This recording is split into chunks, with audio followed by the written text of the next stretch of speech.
A paradox is defined as something contradictory that doesn't make sense, which may end up being logically true. I'm Daniel Kuberek, and joining me today is Kent Kingston, who will tell us how we can apply the Jesus paradox in our own lives. This is Signs of the Times Radio with Kent Kingston.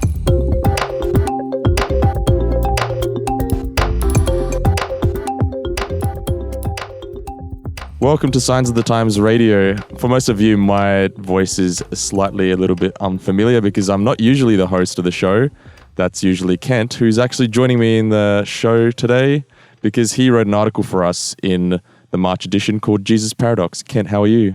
I'm very well, thank you. How are you, Mr. Daniel Kuberek? I'm really well too, thank you. Now we've had a pretty intense past week, haven't we? Because we were in Tasmania. Yeah, we did get to Melbourne, but my plane was delayed for 6 hours or something ridiculous, so I never got to make the appointment to Melbourne. But Tassie was great, really loved it. Like the weather there, it was raining here in Sydney apparently, and there it was clear and crisp, and love it. Burnie, Hobart, looking forward to getting back there sometime. That's right. And while we were in Melbourne, I had the chance, well, your flight was delayed obviously, but I had the chance to visit our printing press where Signs and magazines are printed and then distributed. And that was really interesting. Like there was this rack with 10,000 copies of the April edition waiting to be dispatched. And it was just crazy looking at it sitting there. There was a little bit of pride is probably the wrong word, but it's sort of your little baby that we've put together just sitting there, about to be sent out to all the people that read the magazine. That was pretty awesome. Yeah, it's pretty exciting, isn't it? And I guess if, there are people out there who are listening who say, hey, wow, that sounds interesting. I'd like to get one of those into my letterbox. Well, you just need to jump online, signsofthetimes.org.au and hit the subscribe button. Like what I did there? That's right. Yeah, a little shout out from the top. Now, something happened last Friday, a week ago from when we're recording this show. Yeah. That was shocked the world, shocked us, and it sort of a little bit ties into what we're going to be talking about today in some senses. How did you react to that? It was obviously, it's incredibly sad, so mournful. What were the first thoughts that ran through your mind when you found out about it? Yeah, well, look, the sadly ironic thing for us is that we were at Port Arthur in Tasmania at the time where, that must be Australia's worst mass shooting occurred back in 1996. And while we're there, we hear on the radio that there's been a mass shooting in Christchurch, 2 mosques shot up there by a neo-Nazi or white supremacist gunman. Yeah, absolutely horrific, and 50 people dead now, I think 48 injured. So, that's nearly 100 people directly, physically impacted by this, and the ripples just spread out from there in terms of family and friends. And as you say, Daniel, all around the world, the shock is, it's palpable, and it's causing a lot of soul searching, I think. That's right. And despite the fact that we identify as Christians, in times like these, we all come together and support our Muslim brothers and sisters, really. Like you mentioned, we were in Port Arthur when it happened. I was literally standing in the area where the cafeteria used to be where it happened in 1996. And I was there taking photos and gathering a bit of research on what happened in 1996 about the massacre there. And then I received a text from my mum saying, hey, did you hear about Christchurch? The first thought that went through my mind was, oh no, it's been another earthquake. Yeah, that's right. Yeah, because they had one, I think, pretty big one in 2011, then another one in 2016. So yeah, I can understand why you would have thought that, but this has been described as an unnatural disaster. That's right, and yeah, your heart really goes out. But the reason I bring this up, one of the people that you bring up in your article is Malala Yousafzai, and she's obviously a Nobel Peace Prize winner in 2014. But why did she win that Nobel Peace Prize, and what is really her significance? Because she's only 21 years old. She's like younger than me, and yet she's so well known all over the world because of her humanitarian activities. Yeah, look, Malala's story is incredible and incredibly inspirational.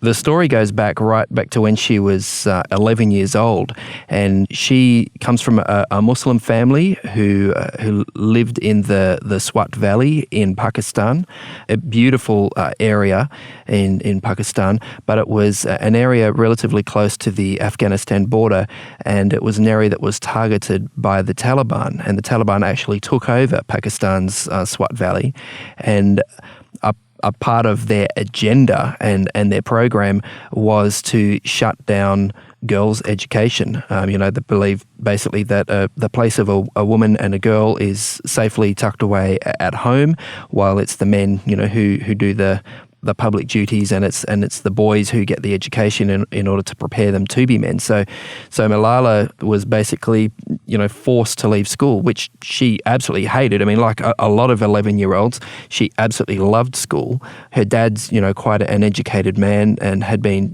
quite outspoken about some things. So she somehow managed to get in contact with the BBC, and she started blogging and reporting on events that were happening in the Swat Valley while the Taliban was taking over and while they were in power.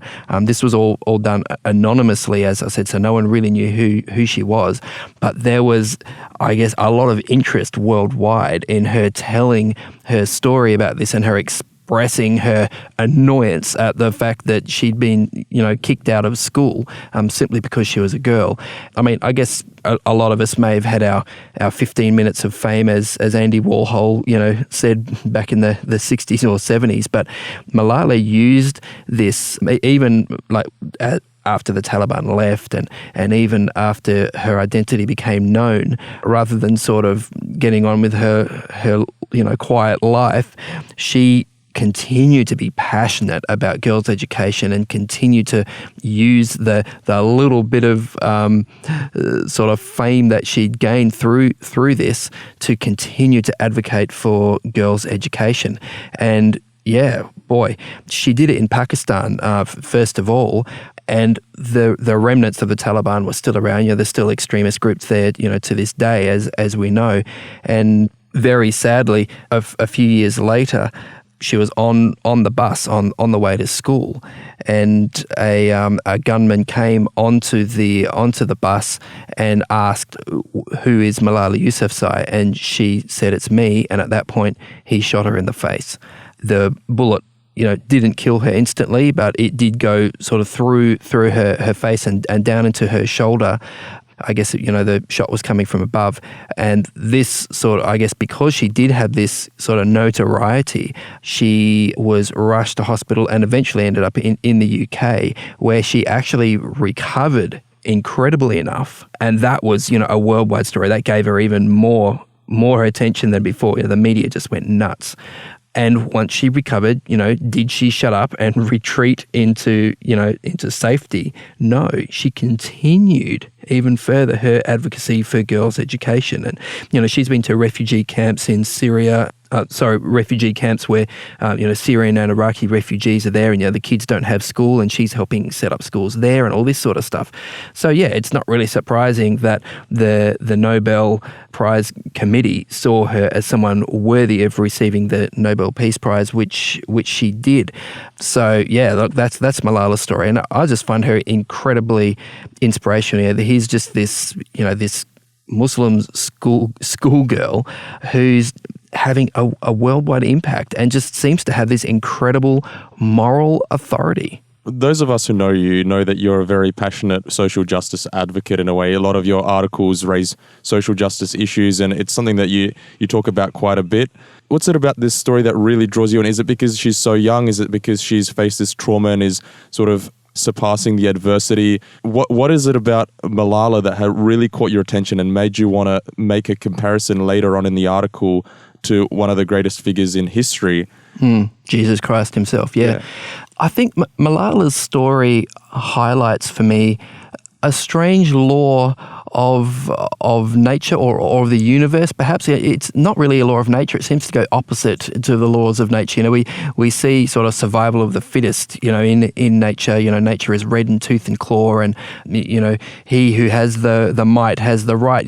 That's the sort of way that we believe the world works sometimes, and we see that at work so often. But with Malala's story, I think we just catch a glimpse of another set of principles at work, where someone who is incredibly powerless, who nevertheless stands on the side of right, seems to somehow have the cosmos in her favour. I think it was Martin Luther King Jr. I think he was actually even quoting someone else when he said it. He said the arc of the universe bends towards justice. And I think we get a glimpse of that with Malala's story. We also get a glimpse of the strange paradoxical power of the powerless. And we see that in Malala. We see that, I think, also in the non-violent movements of people like Martin Luther King Jr. or of Gandhi, for example. On the other side, we've got people with guns, we've got people with authority, we've got people in government. But you have these people who basically boldly and calmly and clearly and repeatedly continue to speak up for justice, to speak up for what's right, and somehow they prevail. Somehow they capture our attention. Somehow we recognize that in their words and in their actions is a deeper truth and a deeper reality than those who, strut the world stage and, beating their chests and, waving their missiles around and threatening us. Yeah, exactly. Now, that word that you brought up there, paradox, is a really interesting one. I've heard the word quite a bit, and it's fascinated me. For example, when they talk about time travel and the possibility of time travel, that's one word that's used quite often is time travel won't be possible because of the paradoxes that it would create. So, like if you go back in time to when you were a baby, then two of you would exist at the same time, or like the movie Inception, paradoxes are used quite a bit in regards to just things that are created that don't make sense. Now, the movie for me, Daniel, is probably more from my growing up era rather than yours. Back to the Future, Marty. That's right. You can't see yourself, Marty. It'll be a paradox. That's right. A disruption in the space-time continuum. Yeah, that is one way to use the word paradox, certainly. But how have you defined it in your context in regards to Malala and later in the article in regards to Jesus Christ? Is it that they behaved in a way that didn't make sense, that wasn't possible? How do you define paradox in the context of these people? Yeah, I think a paradox, what's the definition of a paradox? It's certainly something that is counterintuitive to a certain extent. It's something that doesn't necessarily seem to make logical sense on the surface. So I guess what a paradox is a truth that rests on a contradiction. Yeah, I think that's probably the easiest definition that I could give. It's true, but somehow it's contradictory. It doesn't make sense, but it still works. That's a paradox for me. And I guess Malala is an example of that. Someone who is incredibly powerless, yet somehow amazingly powerful. Yeah, exactly. And having been wronged in her life and been shot and everything, she could be a person that, would rightly you'd understand if she held a lot of anger. And yet she's instead gone and she's got her own charity foundation now where she's advocating all for education and these sorts of things. But you also mentioned in there about the death of Jesus Christ. Now, this is a very significant event for a lot of Christians and other people in general. Yeah, that's right. Other people in general, because, the entire history is divided in two by the life of Christ. We talk about, BC and AD or, BCE and CE, regardless of, which terminology you use, that is basically dated from the birth of Jesus Christ. Definitely the most significant person who ever lived, regardless of if you are a Christian believer or not. Now, can you just tell us about the significance of Jesus' death on the cross, how it came about? How was it paradoxical? Well, look, I think to answer that question, first of all, we need to go back, before talking about the death of Jesus, I think we also need to talk about his life, because his life was also a paradox. Here you have someone who, I mean, if you're a Christian believer or you believe in the Bible, there is these predictions about a chosen one, a Messiah who would come to transform everything. And there's was definitely a belief in Bible times that this Messiah would be possibly a king. He's called the son of David. David was a king, so this is a descendant of David, obviously going to be a king. There's language described to describe this coming Messiah as a warrior, as a conqueror, and all this sort of stuff. And then Jesus of Nazareth turns up. He's born, as we know from the Christmas story, he's born in a stable, an animal shelter. His first bed is a animal feed trough. His parents are sort of simple working class people from a little village on the outskirts of Israel. It's not a very auspicious beginning for someone who is supposed to be the king of the universe or the coming Messiah or the conquering king and hero. So Jesus' very identity as a human being is paradoxical in some way. How could someone so humble actually have such a huge impact on history? And yet, as we know, he certainly did. Can I just interject here? Sure, You actually mentioned that Jesus was a child refugee, which is a very interesting comparison, that's true. Isn't it? Well, he was, because again, when we look at the Christmas story, we see that there is this imbalance of power where the king of that region, Herod, hears about this Messiah who has been born and basically freaks out. He's paranoid, as a lot of sort of dictator types are, and basically goes on a rampage to slaughter Jesus or anyone who could possibly be, this Messiah. But Jesus and his parents are warned.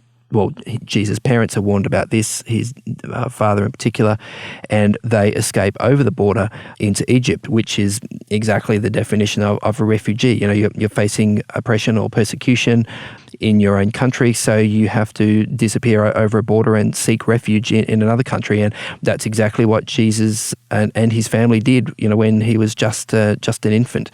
They returned later on to Nazareth, where he continued to grow up there. But yeah, you're exactly right. Jesus was, in fact, a refugee. So yeah, not only from a small, obscure village, not only from a relatively poor working class family, but also even a refugee at one stage. So yeah, I guess this just underlines Jesus' powerlessness from a human point of view. Do you think that informed a lot of Jesus' teachings, because Jesus was God becoming flesh?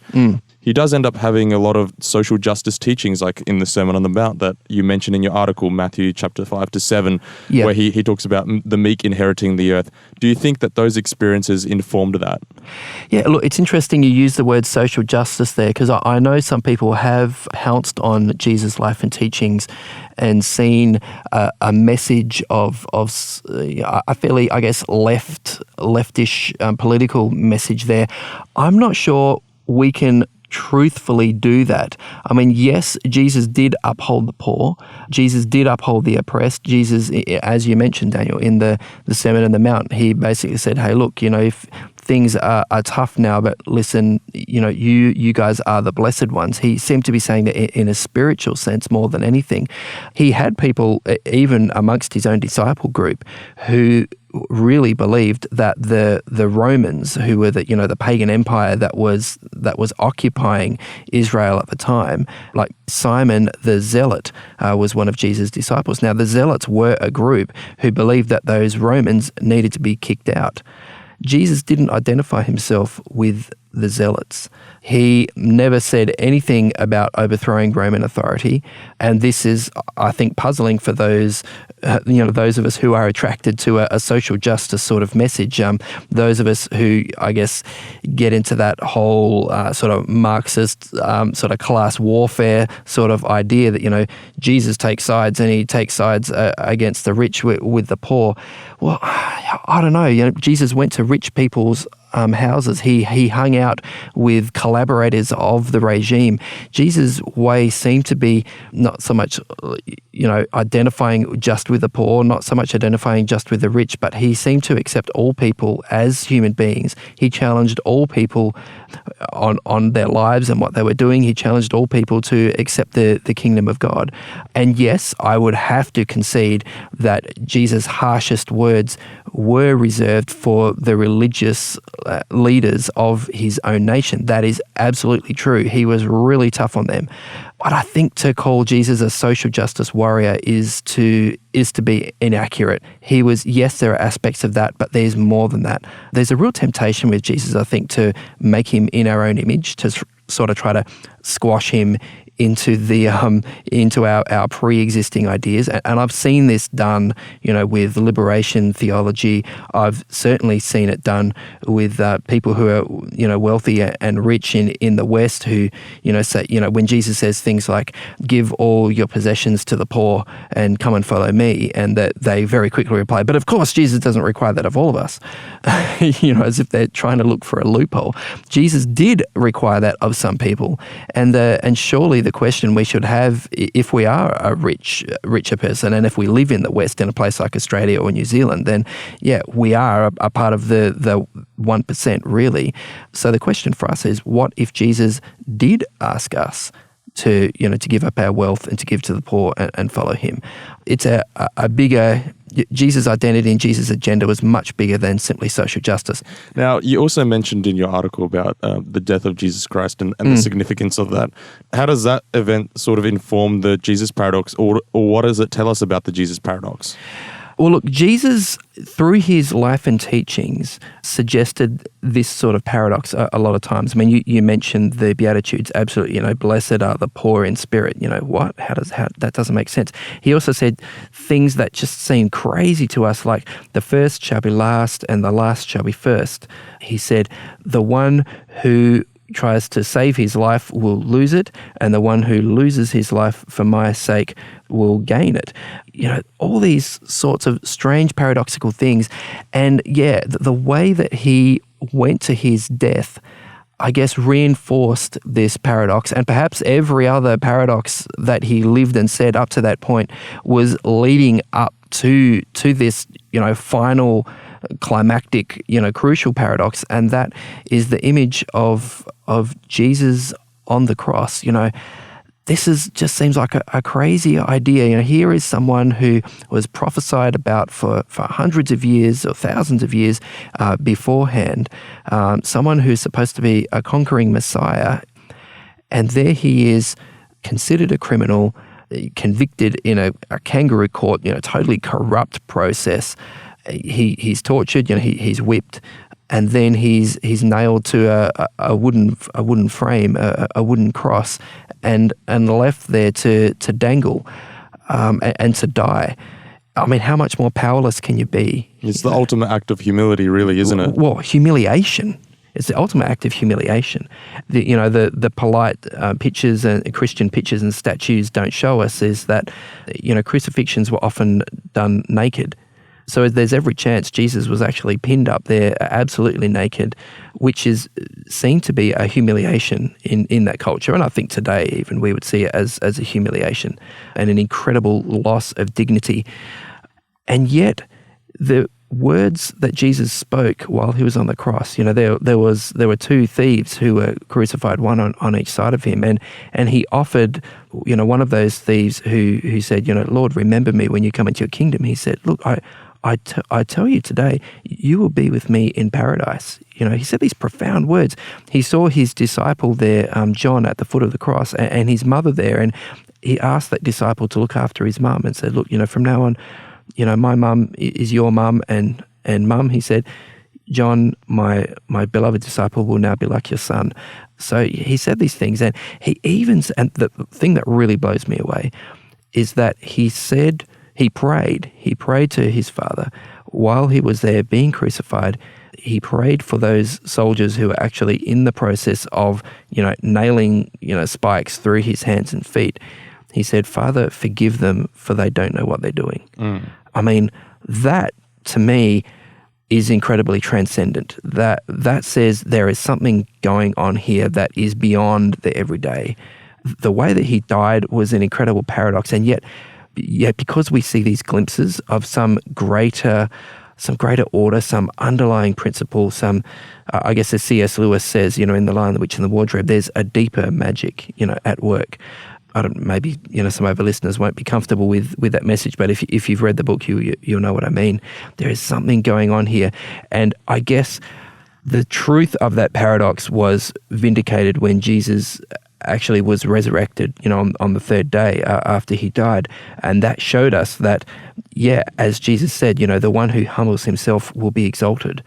And that's another paradox, the one who exalts himself will be humbled. Jesus humbled himself and he was exalted by humbling himself even unto death, to make himself as a servant, as a human being, ends up with him being incredibly glorified and incredibly praised. And he is the human hinge on which all of history turns. That's right. And when we look at these two characters of Malala and more so Jesus Christ, when we look at their paradoxical behavior, and then we look at our own lives, what can we do to apply that sort of thing in our own lives? How can we sort of reflect these characteristics that Jesus Christ exhibited, the Jesus paradox characteristics? Man, that is such a good question, Daniel. You're right. What is the point of this if it's just theory and it's just sort of a novelty? You're right. It has to get practical. And I think for any of us who seeks to follow Jesus, who seeks to model our lives on Jesus, we have to do some serious thinking.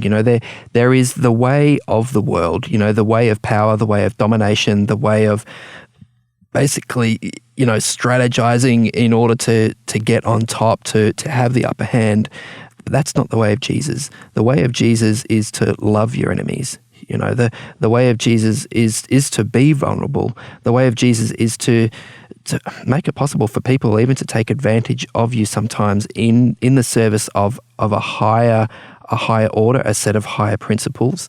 And I believe that if we do that, if people treat us with anger, with aggression, with violence, if we respond with kindness and gentleness and we turn the other cheek, as Jesus said, that can be incredibly transformative.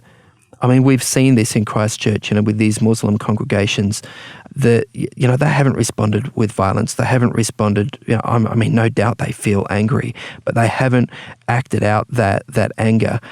And I believe that is the hate cannot conquer hate. Only love can do that. And I think that's really what it's about. Yes, it makes us incredibly vulnerable, but I think it's the only way to sort of break this pattern of tit for tat, this pattern of revenge that we see in our world. We need a new approach. We need a humble approach. And I really believe we need that Jesus paradoxical approach in order to make a positive difference to this world. And exactly. And with what happened last week in Christchurch, I've seen so many stories online of, say, for example, this person went to a hairdresser and he's a Christian man, and his hair was being cut by a Muslim man. And the Muslim man asked, "Are you Christian?" And he said, "Yeah." And the Muslim man said, "Can I?" Like with tears in his eyes, said, "Can I pray for you?" And they prayed together, even though a lot of people around the world are persecuted for their own various faiths and religions and stuff. Is that the sort of thing that shows the true character of Jesus Christ in how we respond to that? Yeah, absolutely. Yeah, without a doubt. We certainly need to look for connection points with people. And as I said, we need to even make ourselves vulnerable in an effort to reach out and connect with those people, even people who have hurt us. I'm not saying we should allow abuse to continue. When we see it, of course, we should step up and defend the powerless. But there does come a time where the most powerful thing to do is to actually, I guess, lie down in front of the riot police and do something unexpected, do something paradoxical. And I believe the more that we're in touch with Jesus, through the influence of the Holy Spirit, the more we've surrendered our lives to Him, the more those, apparently illogical, incredibly paradoxical strategies and methods and responses will become apparent to us. Absolutely. Well, Ken, it's been a pleasure to talk to you and pick your brain for a little bit about your article. And thanks for writing us again, even though you are the editor of the magazine. So it was you calling the shots. But thank you so much for joining us today on Signs of the Times Radio. See you later. Today's episode was based on an article appearing in this month's Signs of the Times magazine. A subscription is just $26 for 11 issues a year. To find out more, visit signsofthetimes.org.au. Signs of the Times has been published in Australia since 1886 and is proudly produced by Adventist Media. This is an Adventist Media podcast.